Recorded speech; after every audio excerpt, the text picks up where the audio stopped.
Welcome to the Grateful Living podcast. I'm your host, Talisha Meyer. I'm a published author, writer, holistic massage practitioner, empath, intuitive, and light worker. Join us for this week's episode. Hi, beautiful souls. So it's actually 10:30 at night, and I've just jumped off a call with an old friend of mine, and I felt like I needed to sit and record this podcast straight away. So this episode is inspired by this conversation, and I wanted to start there because the context really matters. He actually reached out to me to network. He said he'd been watching my journey for a while, and from the outside it looked like I was doing really well, that I'd reinvented myself multiple times, followed my passions, and seemed to just go for things. He told me he wanted to pick my brain about how I managed to do that. And what stayed with me was that he remembered me from when I was doing my master's, and he saw all of the anxious, fearful, disorganized, chaotic version of me, the girl that was afraid, unsure, and constantly in her head. And now he sees, this version of me that appears confident and who, as he mentioned, almost just fearlessly throws myself into things. And I said to him, if only you knew what it actually felt like on the inside, because imposter syndrome still shows up for me. It always has, just in different forms now. And I realized something important. This gap between how you're perceived on the outside and how we experience ourselves on the inside is exactly where imposter syndrome lives. From the outside, confidence looks like fearlessness. From the inside, it often feels like learning how to move with fear present. Feeling the fear and doing it anyway. So today I want to talk about imposter syndrome, not in a fluffy surface level way, but in a grounded, honest, scientific and human way. So what we're going to do is we're going to explore what exactly imposter syndrome actually is, what's happening in the nervous system when it shows up, why confidence doesn't come before action, and how belief is something we build through evidence, not something we wait for. And I'm going to share my own journey, particularly my time in sales, because that period taught me more about self-belief than anything else ever did. So imposter syndrome isn't a diagnosis, it isn't a flaw, and it isn't proof that you don't belong. Psychologically, it's a pattern of self-doubt where we attribute success to luck, downplay our competence, fear being exposed as not being good enough. But neuroscience helps us to understand why this happens. Your brain's primary job is survival, not confidence, not fulfillment, not self-belief. When you step into something new, a new role, a new identity, a new level of visibility, your nervous system registers novelty. And novelty equals uncertainty. To the brain, uncertainty can feel unsafe. So it scans for risk, it heightens self-monitoring, it becomes critical. This is why imposter syndrome often shows up after growth, not before it. You don't feel like an imposter because you're incapable. You feel like one because your nervous system hasn't gathered enough evidence of safety yet. And here's the key part. The brain doesn't learn safety through thinking. It learns safety through experience. We're often told, just believe in yourself, be more confident, but confidence doesn't come from just deciding you're going to be confident. It's actually a byproduct. In psychology, there's a concept called self-efficacy, your belief in your ability to handle challenges. And self-efficacy grows when you try, survive, reflect, repeat, not when you wait for fear to disappear. And the real sequence looks like this: action, evidence, belief, confidence. But most of us try to reverse it. We tell ourselves, once I feel confident, then I'll do it. And that actually keeps us stuck. Imposter syndrome isn't a sign to stop. It's a sign your system is asking for more lived proof. And I want to pause here because everything I've just shared isn't theory for me. It's lived experience. I didn't learn this because I felt confident. I learned it because I didn't. When I started working in sales, I didn't believe in myself at all. I didn't take the job because I felt capable. I took it because my confidence was so low.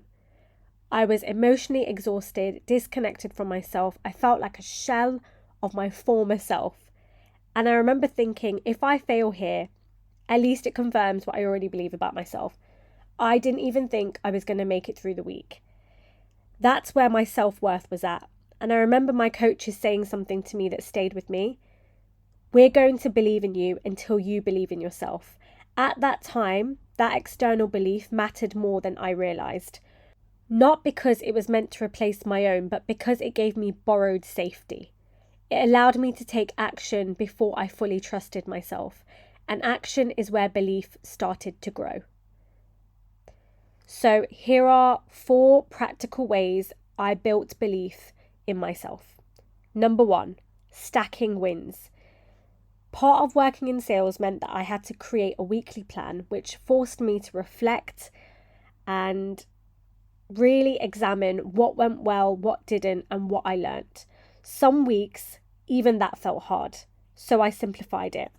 Every single day I asked, what's one thing that went well today? The brain learns through repetition, not through intensity. Number 2 is I created an impact folder. Words of affirmation are my love language, so I created an impact folder on my phone and I screenshotted praise, feedback, personal bests, moments I showed up. When imposter syndrome showed up, I didn't argue with my thoughts. I showed my brain evidence by going back to that impact folder. Number 3, borrowing perspective. Sometimes we're too close to ourselves to see clearly. So I'd sit with people I trusted, and like my coaches, and ask, what do you see as my strengths? Where do I add value? What do I underestimate about myself? External validation isn't the destination, but it can be a powerful starting point. Once you have someone to help guide you with your strengths, you can actually build evidence to back it up.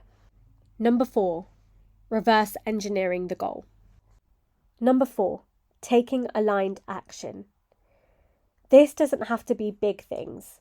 For example, it can be small increments towards a bigger goal. I really wanted to grow and become an amazing public speaker.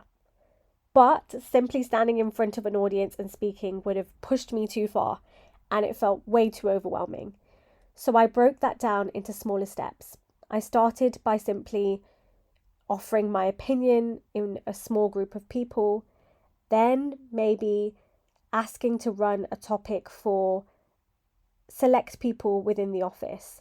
Then I opened that up to my entire office and then the entire location.